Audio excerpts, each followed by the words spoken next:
Si jago merah berkobar di permukiman warga di Jalan Perintis Kemerdekaan 8, Kecamatan Tamalan Rea, Kota Makassar. Material rumah yang terbuat dari kayu membuat api dengan cepat membesar. Akibatnya, satu rumah kontrakan yang dihuni 3 kepala keluarga hangus terbakar.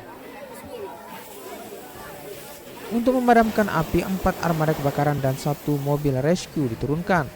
Titik api yang berada di gang sempit sempat menyulitkan proses pemadam kebakaran. Tidak ada korban dalam peristiwa ini. Kebakaran terjadi diduga akibat arus pendek listrik.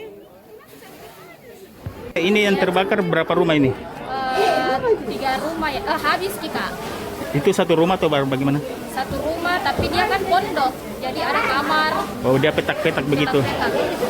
Yang saat kebakaran ini ada orang tinggal di rumah atau bagaimana? Tidak ada Kak, keluar semua menjual. Berarti kosong rumah ya saat itu? Dari damkar kami turunkan ada 4 unit damkar, 1 mobil rescue dari wilayah BTP. Itu api berapa menit baru bisa dipadamkan? Sekitar 5 menit. 5 menit Pak. Ada kendala Pak pada saat pemadaman ini? Karena ini kan mengingat lorong kecil atau seperti apa? Untuk kendalanya sih tidak ada, cuman yang masuk di TKK lorong, jadi kita terpaksa menyambung selang beberapa meter.